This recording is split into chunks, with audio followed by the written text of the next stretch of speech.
that breaking news, a horrific scene in Charlottesville, Virginia, a white nationalist rally that descended into deadly violence and chaos. On the night of August 5th, 2017, a group of protesters gathered in a field in Charlottesville, Virginia, near the recently renamed Emancipation Park. These protesters were there for a Unite the Right rally, and many considered them white nationalists. The chaos that broke out during the Unite the Right rally in Charlottesville, Virginia, was the culmination of rising tensions across the United States regarding the dispute between free speech and hate speech. Although the group was controversial, Governor Terry McAuliffe released a statement saying participants have the right to exercise their freedom of speech. At the center of this controversy was the Charlottesville City Council's decision to remove the statue of Robert E. Lee from Robert E. Lee Park, which is subsequently renamed Emancipation Park. Many citizens, especially in southern United States, believe in the lost cause, which is the idea that the Civil War began as a heroic defense against northern aggression. However, it is more widely agreed the war was fought to defend slavery. The movement across the country has slowly been to take down these statues. The taking down of the statue was sort of like the match lighting the fire, but all the wood had been prepared beforehand. Right. The white nationalist protesters were seen chanting a number of controversial chants, including White Lives Matter, Blood and Soil, and Jews Will Not Replace Us. This opened up a very public discourse on what is considered hate speech and what is considered free speech. Free speech originates from our Constitution's First Amendment. The First Amendment states that Congress shall make no law respecting an establishment of religion, or prohibiting the free exercise thereof, or abridging the freedom of speech, or of the press, or the right of the people peaceably to assemble, and to petition the government for a redress of grievances.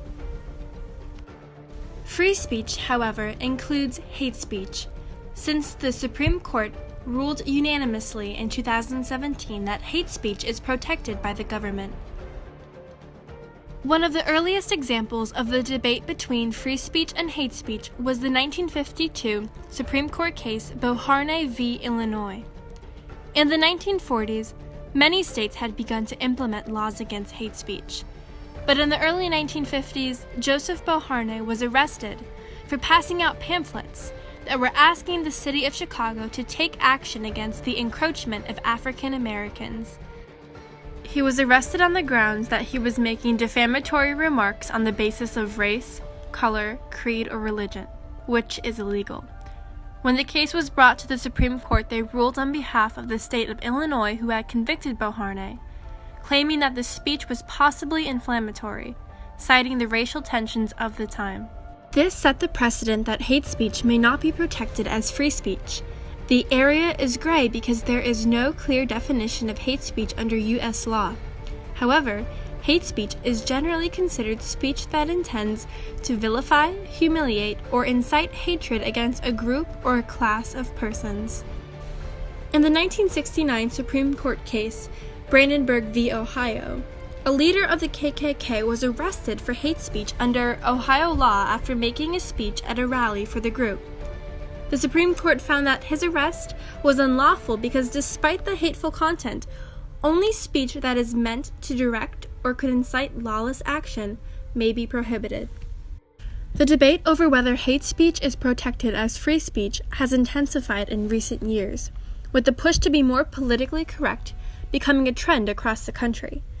As a nationwide push for gender, LGBTQ, racial equality, and respect has made differences of all types socially acceptable, there has also been a push to keep modern-day dialogue respectful and accepting as well. Many have pushed back against this mindset, however, believing that they are free to say whatever they want under the Constitution. Thus, the issue of free speech versus hate speech has become even more polarizing. As intolerant speech has become more publicly scorned, those who hold intolerant views have become more vocal about protecting the right to express them. In 2015, these issues were brought once again to the public spotlight, when a video emerged showing brothers of the Sigma Alpha Epsilon fraternity at Oklahoma University chanting a racist song on a bus to formal.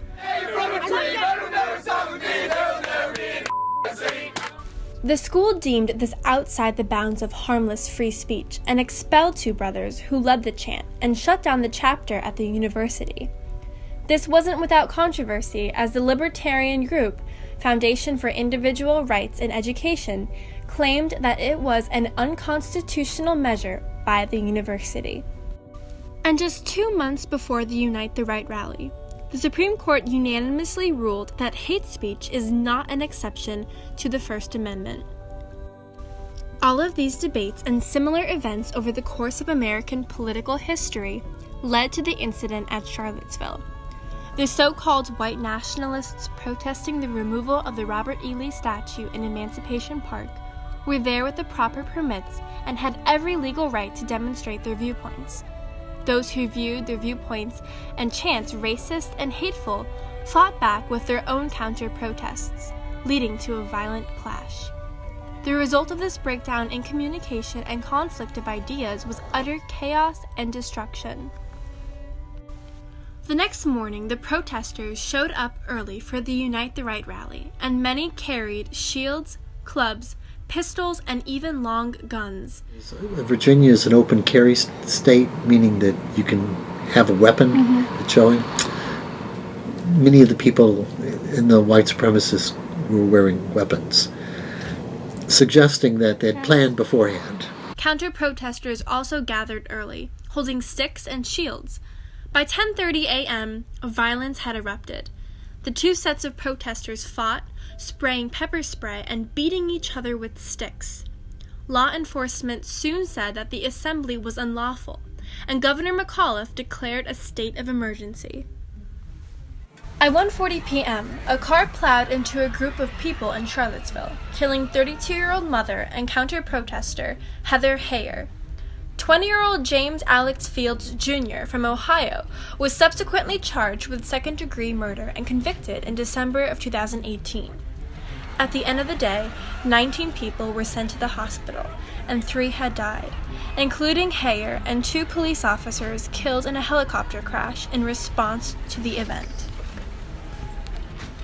President Trump released a statement initially condemning violence, quote, on both sides. When he said that there were good and bad people on both sides, that was really speaking to the people who voted for him.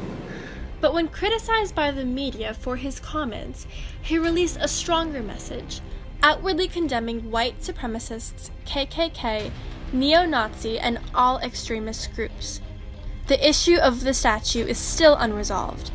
The city council voted to remove it, and it was covered in black shroud until February of this year.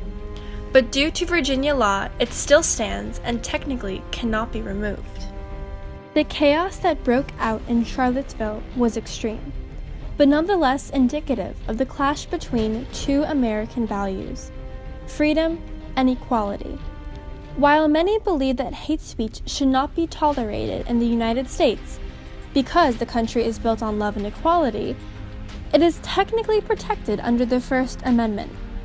This debate will continue to rage, but hopefully, violent outbursts by those on either side of this issue, like those that occurred at the Unite the Right rally in Charlottesville, Virginia, will never occur again. It should only serve as a warning for what may happen when communication breaks down and two sides refuse to compromise.